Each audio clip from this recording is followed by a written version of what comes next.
Russos brand family. We are family.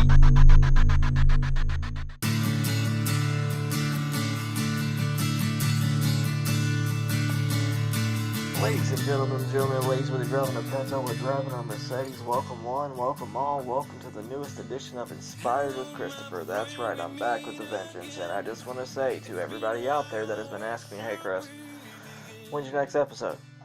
Let me be honest with everybody. Between work, family, and just flat out being depressed, things just haven't been going so well lately, so I haven't really either had the time or really like the motivation to record. But I'm here now, and I definitely hope and pray that you guys are understanding of that. Which actually, that has inspired me to talk about a certain subject tonight or today, all depending on when you're downloading this, and that is the correlation between depression and addiction, okay? Because which like a lot of people don't seem like to really understand, but like there's a huge connection, and which I which I'm going to tell you my personal experience with that. As I shared with like my last episode, um whenever I was a child, I was sexually abused. So with that, that led to me having issues with self confidence, having issues with self image, and just overall struggling, which it led to me having the early signs and the early onset of depression. Little did I realize, but then it was a very early indicator of bipolar manic depression. What, honey? And and there you go. And which like that led to my first addiction, which was the addiction to pornography. Which like the thing is that just to let everybody know from my personal experience, if you think that it is a harmless thing, if you think that it's okay just to think to yourself, hey, I'm not hurting anybody, think again, because whether you realize it or not, it affects every aspect of your life, and it affects every person in your life. Because I could tell you, like, from my personal experience, that not only had my addiction, which started right around the age of 13, like a couple years after I was sexually abused, not only did I become addicted to that, but I started to neglect my family then, meaning like my mom, dad, my brother, and my friends. So it basically got to the point to where there were like a lot of times that there was opportunity for me like to spend time like with my parents or my brother like and go out, but I would choose to stay home and um and I would choose to look at that garbage. So that pattern actually continued up through me being married. Okay, which was which up until about like a couple years ago, and it's extremely and which it's crazy because there were times that I would choose to tell like my wife and tell my kids, hey, daddy's not feeling good. So I would stay at home while they would go to the water park, because every year we get season passes to a water park here in Myrtle Beach called Myrtle Waves. So basically, what would happen was I would make up some stupid excuse to stay home and look at this stuff All the time. all the time, and like it was deeply affecting my wife, and it was affecting the relationship that I was having with my children. And even though I had my issue, my wife loved me so much that instead of exposing the failings that I've been doing, instead of exposing me of being the failure that I was in certain parts of being a dad, my wife actually she would cover that up, and she would paint me as darn near like the perfect dad.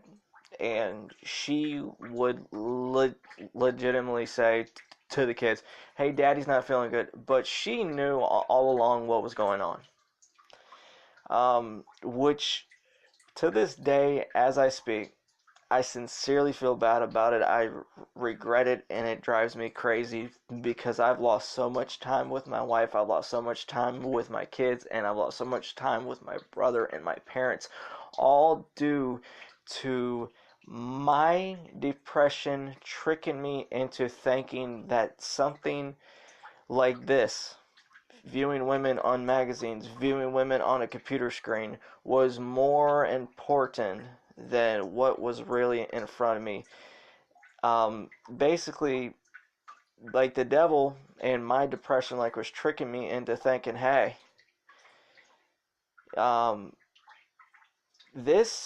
your family is always going to be there for you. So just partake in this fantasy world, and just use this as a way to escape your issues and problems. But little did I realize that, guess what? Those problems were still there, and and they caused more issues on top of that, because not only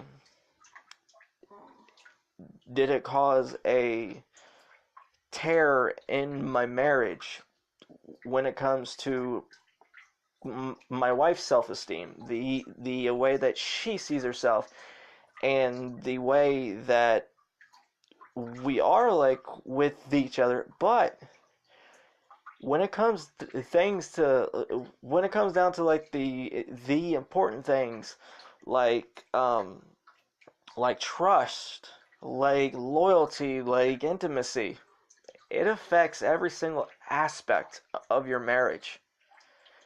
And which it was getting to the point that my wife was going to leave me. And she said to me, "Sorry, but I'm not going to be in competition with a computer screen." And she said, "If I'm not good enough, then I'm sorry, but I will find somebody that does feel that way." And all because my depression and the devil was tricking me into thinking, hey, yes, you do love your wife, but you can also have this as well. And I wasted so much time on that. And to this day, I am rebuilding my marriage due to the damage that I caused from something that happened to me as a child, that led to me becoming addicted to pornography, that led into every relationship that I've ever had. And let me backtrack a little bit. I loved my dad to death, as many of you know. But he was the one that introduced me to it. Because Little did I realize at the time, because I was young, but my mother like was fighting the same battle that my wife fought, and m- m- my dad like would hide magazines like around the house, and which I would come across it. My mom like would catch me viewing these magazines, and she wouldn't get mad at me, but she would get mad at my father because due to issues that happened to my mother as a child, like with her being sexually abused, her self-image wasn't the greatest either. So my mother taught me better, saying, son, this is fake, it's not real, and these women don't give a damn about you. All they care about is getting your money. And she, as I got older, she apologized to me time and time again, saying, I'm so sorry that your father's issue led to you having your problems with your relationships and your marriage. Because not only did it cut deep like with my marriage, but it is also, which thankfully my wife has made me realize this, that my wife has made me realize that do you want the man that your daughter gets with and marries, do you want him to be a representation of who you are, or do you want her wishing that it was the polar opposite? Because I know my wife has told me from her personal experience that she wished that her husband was the polar opposite of her biological father, because of the way that she was treated. No, she was not sexually abused or nothing like that, but it was more of psychological abuse from being abandoned. Basically, what happened was right around the age of 10, right? Mm-hmm. After my wife's mother and biological dad, they divorced. I was 13, but he was like acting out before then. Well, did baby say it? It was before 10. He was acting out. They got divorced when he went, like, I was 13, but they separated when I was like 12. Okay. So But he was like showing out or whatever, like before then, like several years. okay. So basically, due to that, my wife swore that she would never marry anybody like her father because of the poor example that he set after he divorced. Little did she realize the man that she ended up marrying, which was me, I had a lot of the positive qualities that her dad did. When it came like to working hard and like being a good dad and just things like that, which from what my wife told me, he was a fantastic dad up until the divorce, right? No, up until I was about like 7. Yeah. Up until I was about 7. No, he wasn't that great of a dad. He was at first, like when we were like really young. Yeah. Okay. But he was horrible. Like, he was just horrible. Okay. He was just mean, nasty person. All right. Well, I take that back. Certain qualities that her father had, I had, from what my wife told me, some good, some bad, because along with my addiction to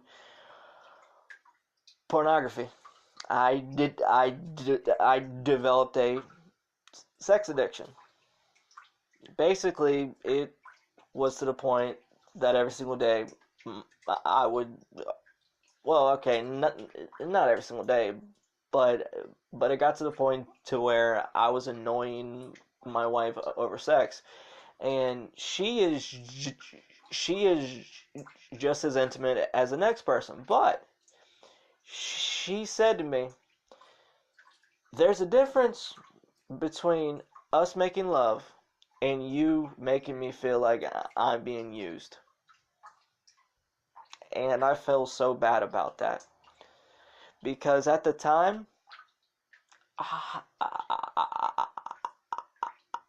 I was so worried about me doing me and me pleasing myself that my wife's feelings were secondary, which I regret to this day. My attitude has done a 180 towards that, but it's still a learning process. And and uh and I felt extremely guilty about that. I felt bad about that because because essentially my wife would just get intimate with me just to shut me up. And the lovemaking, which was very few and far between, because due to my depression, due to my addictions, it blinded me truly from the gift that God had given me, which was my wife. She's my best friend, she's my partner, and she is my everything. And just, I felt extremely bad about that, which I still do to this day. There's days that I sit back and I thank God that my wife has stuck it out with me. But I also cry due to the fact that I made poor decision after poor decision after poor decision towards her.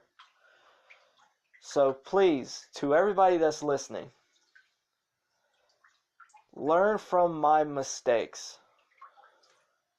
Because the God honest truth is 9 times out of 10, you're not going to have a woman that is as loving and as forgiving as my wife.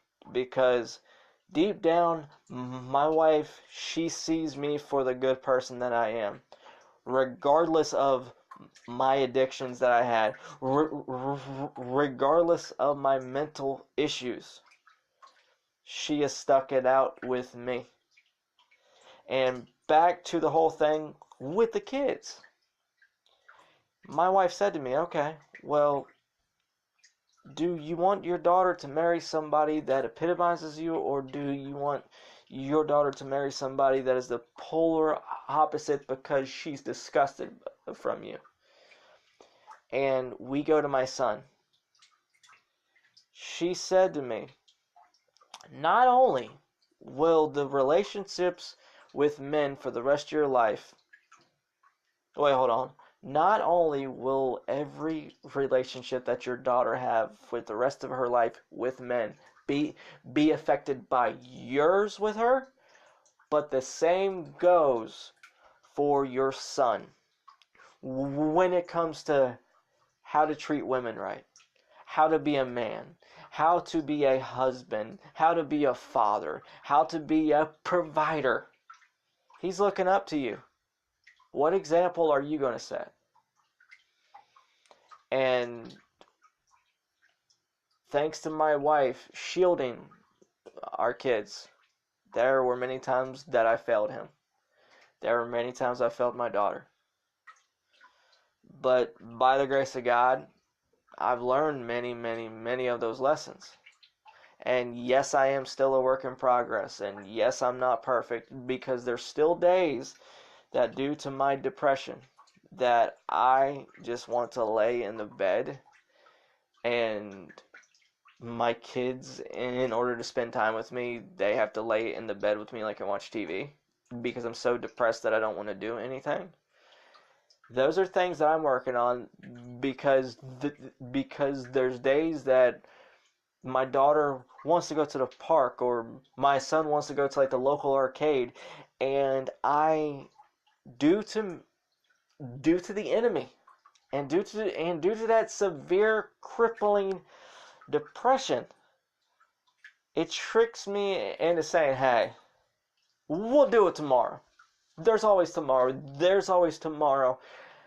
In the meantime, let's just watch some TV, play some video games, and just talk.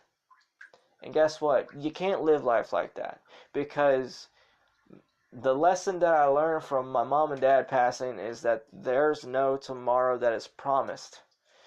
Because if it wasn't for my wife, once again, due to my stubbornness and due to my depression, I would have never seen my dad again before he died, because me and my father were fighting at the time. And 2 days before my dad passed, my wife said to me, sweetie, God's telling me that your dad's going home soon. Your dad's going to heaven soon.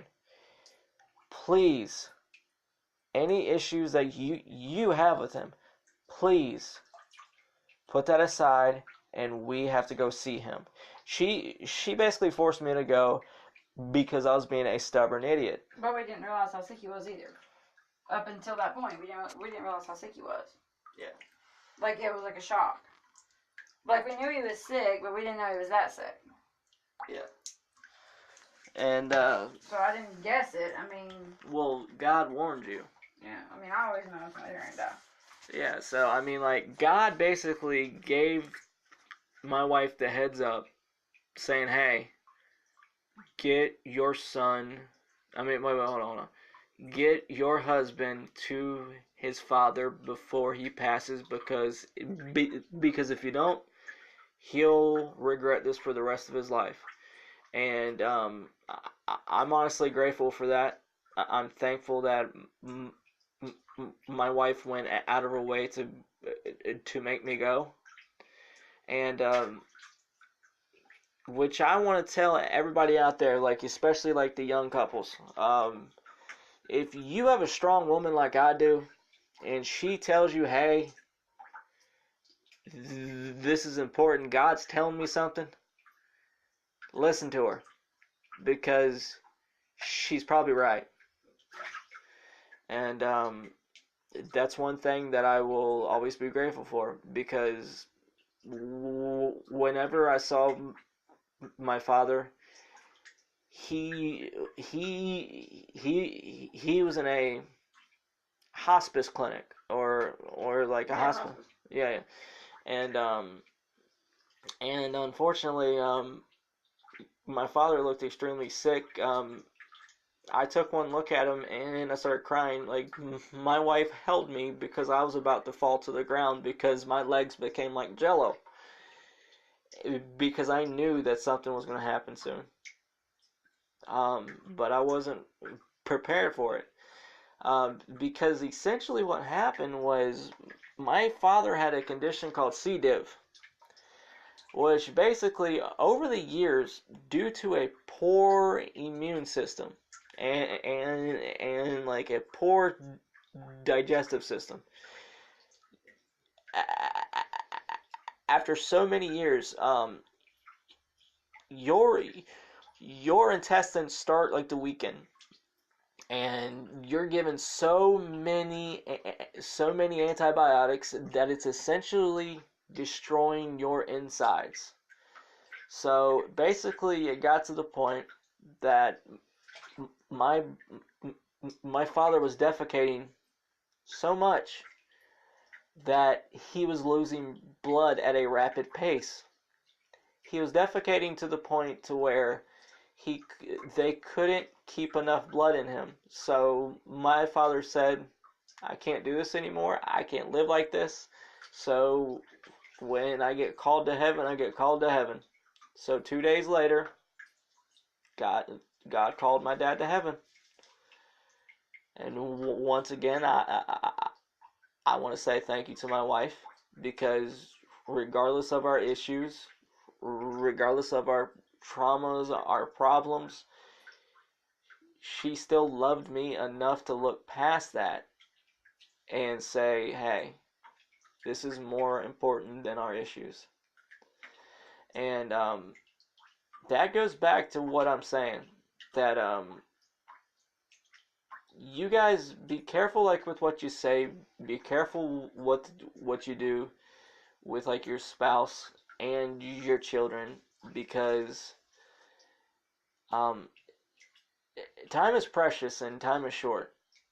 You don't want to be like me and essentially screw up to the point where your wife walks out the door and you regret the fact knowing that she was the one that God put in your life to be your soulmate.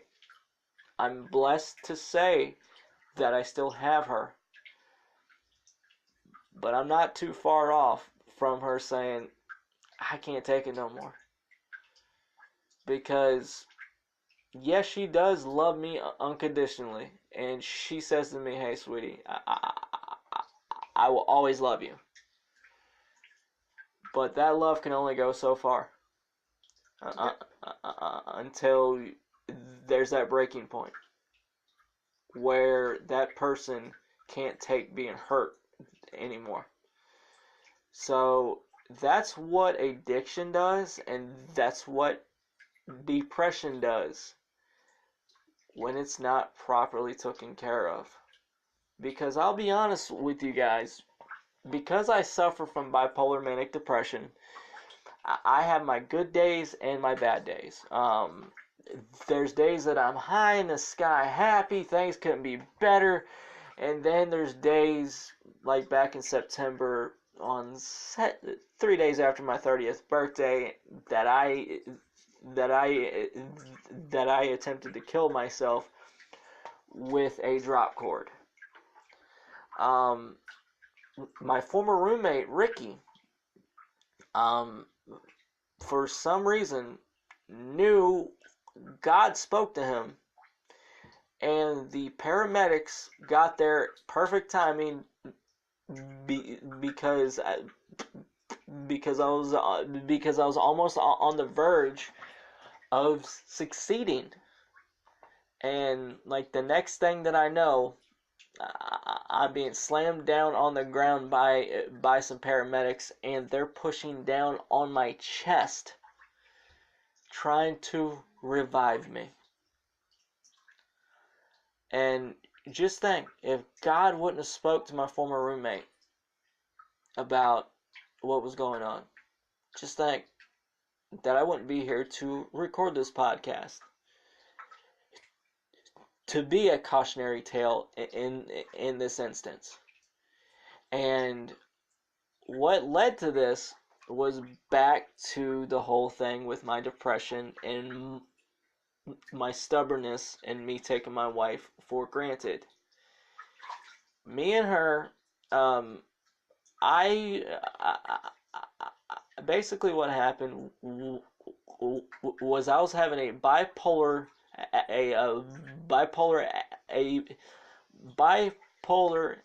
manic episode, and it got to the point that my wife was scared for her safety and scared for the safety of our children. So she took both of our children and herself to the neighbor's house, and There's an empty apartment. Which was like an empty apartment that During a hurricane that still had power. Thank God. Thank God for that. There was Miss Jan. Yeah. Miss Jan, she is our neighbor, and she's fantastic. She's very good to us. And basically what happened was I was having a manic episode, and it led to my wife being scared, and both my children being scared, and my wife did the right thing, 1,000%, and she took the kids away. And she said to me that until you get your head straight, you're not going to see the kids. So me, being a stubborn idiot at the time, I thought to myself, you know what? Well, I'll show her. So I thought to myself, due to my depression and due to that devil talking in my ear, saying, hey man, if you can't see your kids, you ain't got no reason to live. Just go ahead, just kill yourself already. Just go off yourself, because that's all you're worth. You're a screw up at home. You're a screw up as a dad. You're a screw up as a husband. You can't even work right at work. People are making fun of you behind your back. What are you worth? You're a piece of shit. That's what the devil does to you. The devil uses that depression to control you. The devil uses that depression to control you and to trick you into thinking that you're worthless, that you're a piece of shit, and that everything is hopeless. So basically, what happened was, I pretty much posted like a suicide note on Facebook, and I just said basically goodbye, world. And then that led to my former roommate, Ricky, essentially saving my life by having God speak through him and telling him, hey, he's getting ready to kill himself. Call the paramedics. And, No, you sent a picture to him. Oh, wait. Because we knew that you had said it for several days that you were going to kill yourself, but you didn't do it. Nothing happened. Yeah. I didn't think you would do it. I said, he's full of crap, he's not going to do it. Yeah. So, I was wrong, I guess. So basically, what happened was I sent like my former roommate Ricky pictures of what was going to happen, and he called the cops and he called the paramedics. And during the middle of a hurricane. During the middle, and there was supposed to be nobody in town. Technically, they said the ambulance would not come to nobody. Yeah. So yeah, you got lucky that they came. So basically, it led to me trying to hang myself, all due to my depression tricking me into thinking that I was worthless, that I was a piece of shit, and that I have nothing to live for. And that led to me being admitted to a place called the Lighthouse, which is a mental health hospital here in South Carolina, located in the beautiful city of Conway. Okay, that's a joke. Anyways, you were still being nasty to me at the hospital, like when I got there, remember? Yeah, and which I was still being ill and cranky and very, very angry at my wife because I still wasn't over what happened. But little did I realize that God was trying to humble me, and God was trying to tell me, just shut up, take this second chance that I'm giving you, and don't screw it up. You ran me out like 12 times. So, and I ran you out like 12 times? Yeah. What? You did, at the hospital. At the Conway Hospital? Or yeah, the guard was getting pissed. Yeah. You were like, what the hell's wrong with him? So, I mean, which I was angry, and which I was bitter, and I didn't see things for the way that they should be. All because that depression was tricking me into thinking that I was worthless, that I was a piece of shit, that no one loved me, that no one cared. And that was the devil for you. So, it was crazy how that works. And, all that hurricane, that perfect storm, so to speak, that led to that day started after my dad died. And that led to another addiction of mine, which I became addicted to a pain medication called Percocet. And needless to say, I didn't give a shit about anything. because all I cared about was trying to numb that pain through getting high, trying to numb that pain by just sleeping all day, and taking my wife for granted, saying, hey, she'll take care of the kids, just let me pop some more pills. And I just got over mine. Yeah, and like my wife, God bless her, I'm so proud of her. She just recently got over, well, it was right before I was addicted. She got over her pain pill addiction, and it's almost like God knew that was going to happen, so He made her get over hers, so she could help me get over mine. But I was severely abusing pain pills, like 20 times more than you were. Oh yeah. Which I'm not proud of. Oh yeah. I mean, like me, I was addicted to Percocets and to Neurotins. My wife was addicted to Xanax, Percocets. What else? Any kind of pain pill. Matter. Basically. Hydros, Oxycontin. I took Oxycontin for a while. Yeah. So basically, whatever pain pill she could get her hands on, and that was all due to two factors. But I was a functioning drug addict. I mean, no one knew for a long time. Nobody knew. I could have done pain pills, and hell, I got pulled over and the cops didn't even know. I could walk a straight line and everything. Yep. And some people can do that.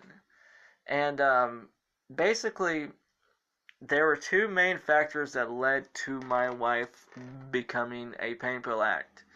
And that was, number one, that goes back to my addiction with pornography and my wife's view of herself due to my problems. And it led to her, instead of facing reality, which I did face reality. Well, no. Well, honey, what I mean is that you loved me so much that you had to take those pills just to numb yourself to deal with me. Well, yeah, and I needed energy to take care of these kids. They weren't going to take care of themselves. Yeah, because she knew deep down, like, the type of person that I was. And you talk about a strong woman of God. My wife is a perfect example of that. And I'm so grateful. God, I'm so grateful. And basically, the first factor for her was the offset of my porn addiction, which was an offset of my dad's porn addiction, which was an offset of me being sexually abused and having that void and that poor self-image. And it's crazy because it's like a massive domino effect that affects so many people. It really, really does. And like the second factor that led to my wife having her issues is she suffers from a condition called endometriosis, which is scar tissue. Hold on. It's like scar tissue pretty much, and it's your hormones, and it's like barbed wire wrapping around your uterus and stuff.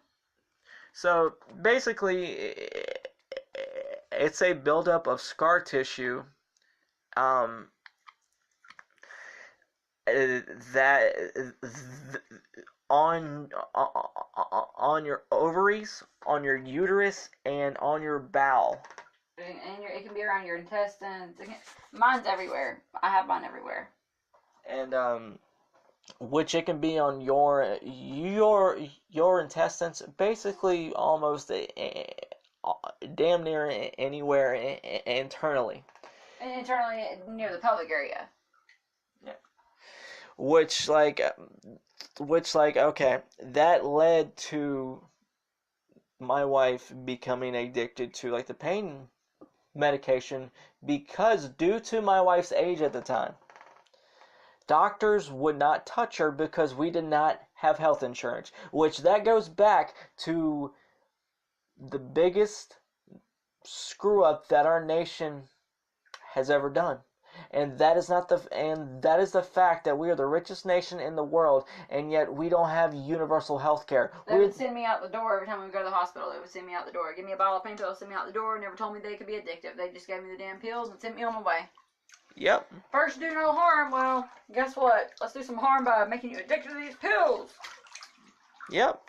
So like essentially what happened was my wife became addicted to like these pain pills because she was in so much pain that she went to the doctors. They turned her away and they said, you don't have health insurance, so guess what, let's just write these scripts for these pain pills just to shut you up long enough that hopefully they will kill you one day, so we won't have to be bugged no more. The United States government, they are the largest drug dealers in the whole entire country.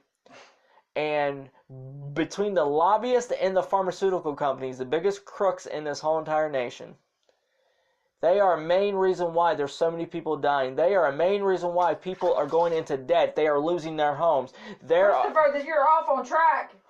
And, sorry.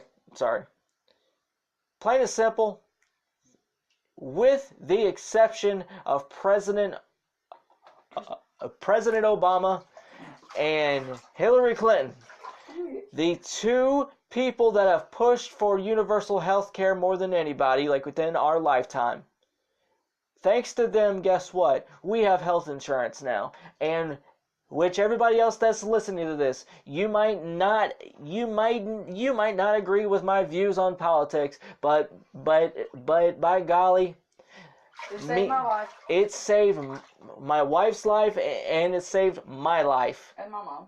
And my mother's life. So we will say it once, twice, 500 times. Not your mother's, my mom's life. Well, people don't get confused. Yeah. Okay. Call my mom. Okay. My mother-in-law's life. So we're going to say this once, twice, or 500 times. Thank you, President Obama, for putting through Obamacare and saving. Because it was her idea. And Hillary Clinton for pushing it back in the early 90s, which led to Mitt Romney developing his system up in Massachusetts, which led to Obama adopting it and saving the lives of millions of people and putting over 27 million people and counting on affordable health care. Don't get me wrong, like there's people that fall through the cracks. The system's not perfect, but you don't throw the baby out with the bathwater, and we need to work on making it better. But anyways, sorry, I get off track. Sometimes I get passionate about faith and politics. But back to what I was saying. My wife became addicted through my actions and through the actions of doctors that could have cared less because they saw her as a dollar sign. So thankfully, about 2 years later, she got over it a few months prior to my father passing. Then I became hooked on them. And it was hard. Oh, yeah. I laid in that bed and cried and sweated and just screamed, and oh my God, it was awful. But I got over it. Oh, yeah. And just God used her to help me, even though I did not deserve it. That is the prime example of us screwing up time and time and time again. And Jesus saying, hey, I'm going to love you no matter what. And Jesus constantly sticking out his hand to lift us up. My wife has done that to me time and time again for the past 8 years that we have been together.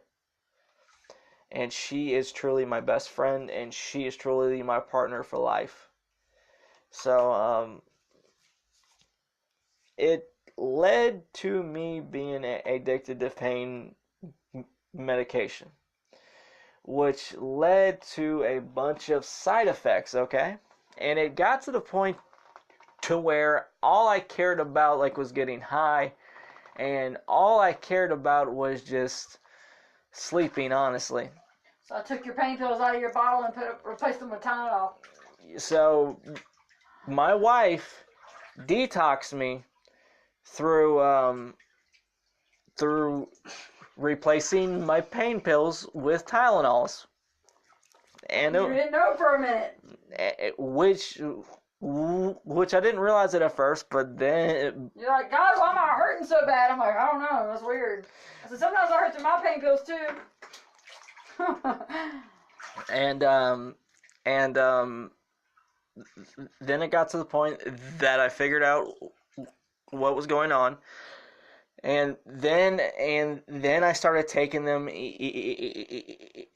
even more, and it got to the point that there was a day where it's like another perfect storm.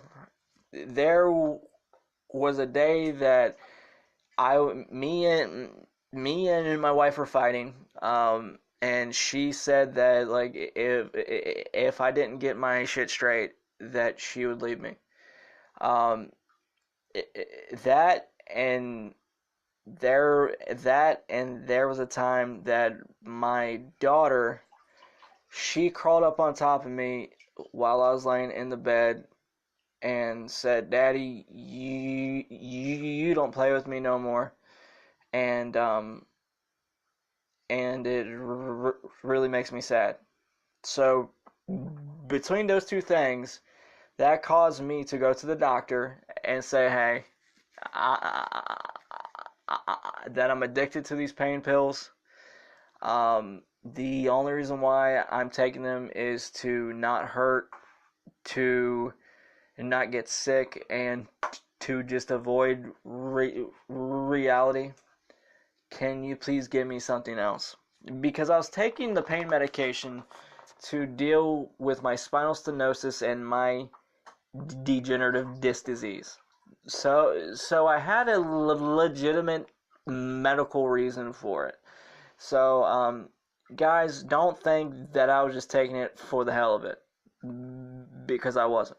So they put me on another medication called Suboxone, which I'll be honest with you, That's what I'm on.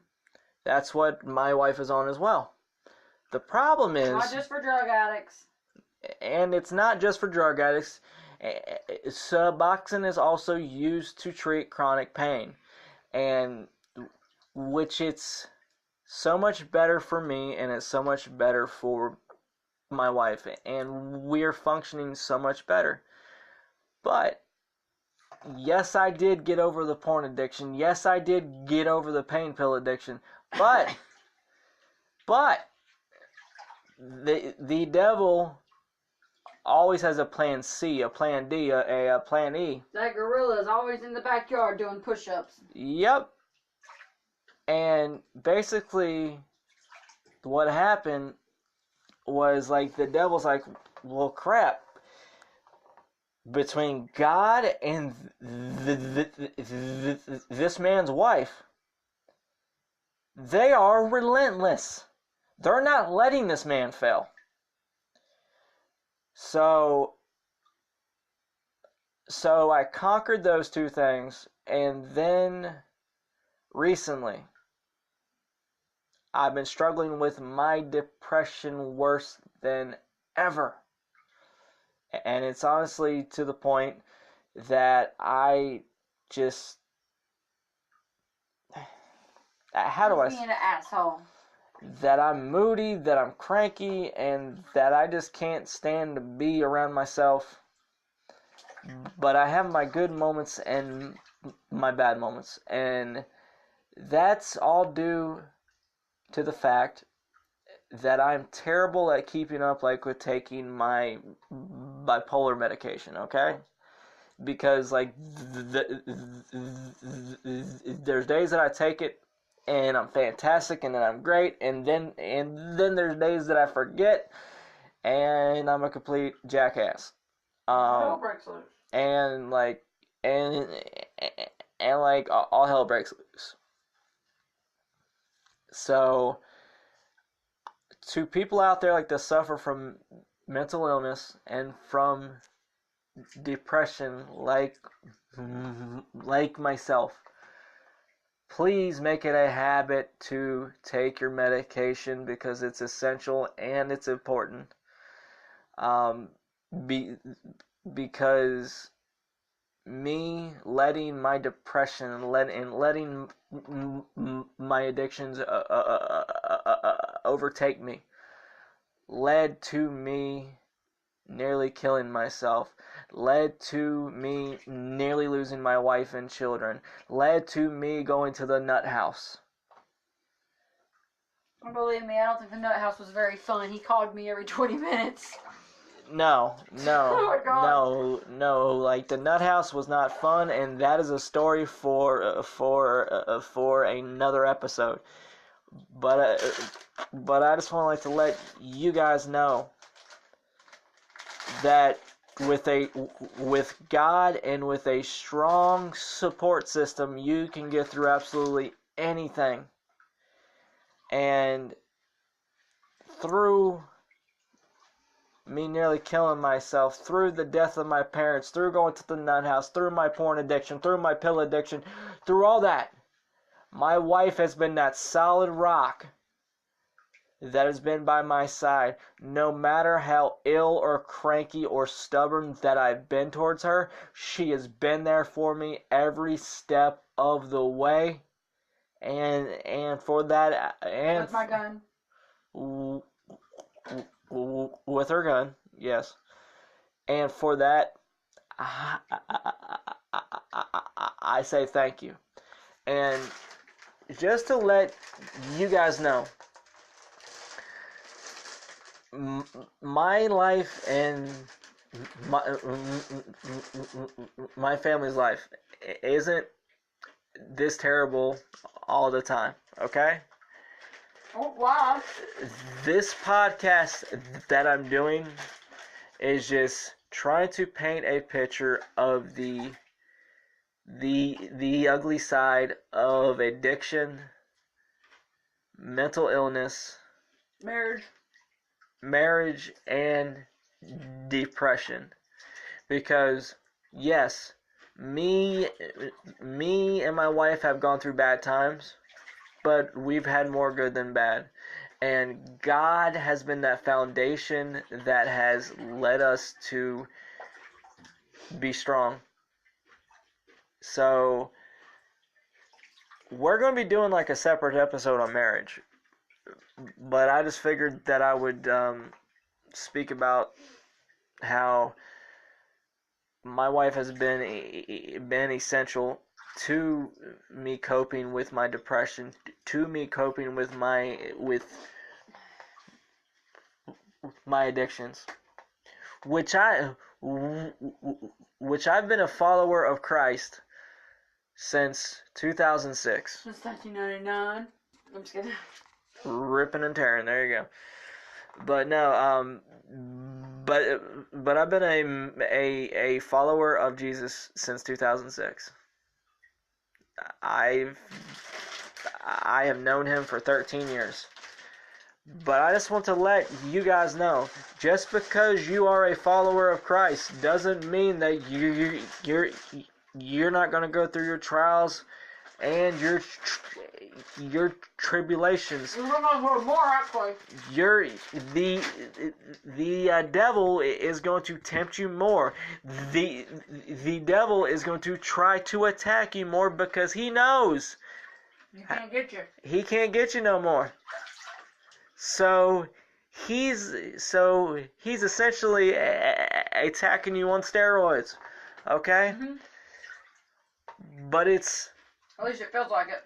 oh yeah, But that's why I stress to you guys, whenever you give your lives to Christ, have that strong person by your side that can reel you back, that can protect you, that can love you unconditionally, and that can be there for you no matter what. And I have that with my wife, Priscilla.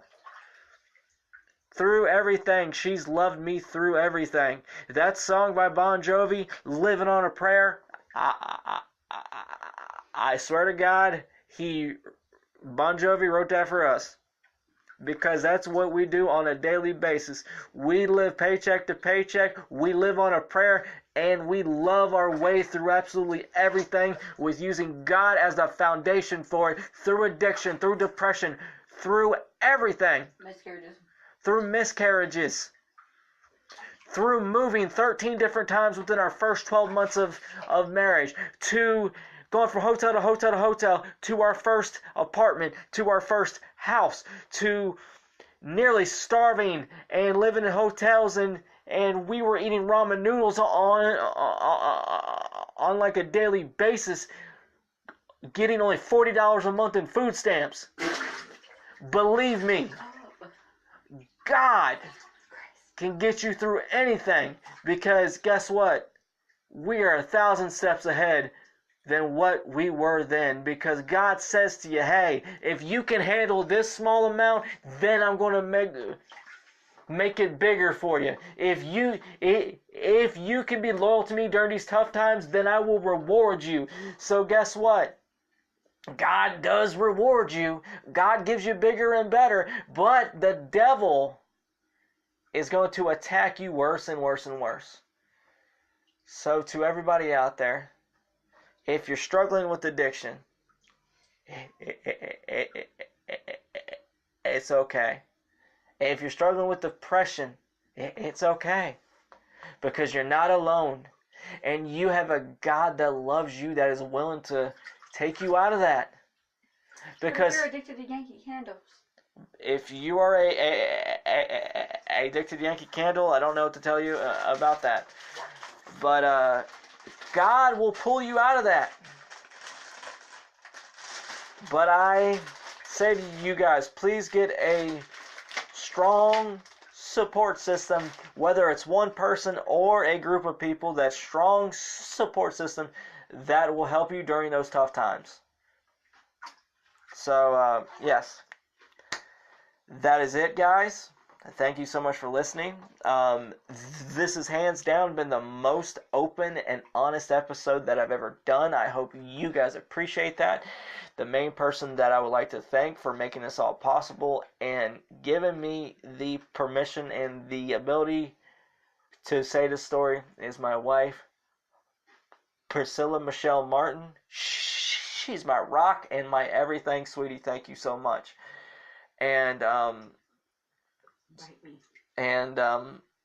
then, of course, I want to thank my Lord and Savior, Jesus Christ, because between Jesus and my wife, they're the two main reasons. Wait, Jesus, my wife, and both my kids, they're the three main reasons why I am here today. And someone else that I want to thank. It's this pink jug. Yes, the pink jug. But, another person that I want to thank for inspiring me to get the courage to start like this podcast is Mr. Vince Russo. Thank you so much, sir. You are a true inspiration, and through talking with my wife and through hearing your recent story, like with you coping with your depression, that has given me the courage to speak tonight. So, Mr. Vince Russo, thank you so much. Please, everybody, go to the russosbrand.com. For less than $1 per week, you get 10 shows. It's the most entertaining podcasting network out there. The russosbrand.com, okay? And wait, hold on. It is $3.95 a month. And someone else is the big Vito LaGrasso. Sir, thank you so much for your heart. Thank you so much for your positivity. And thank you so much for your wonderful shows that also inspire me. So you guys out there, thank you so much for listening. God bless you and have a safe, blessed week, night, day. And thank you for your patience because it's been a good minute since I've recorded an episode. God bless you all, and I hope you get inspired by this. Bye-bye.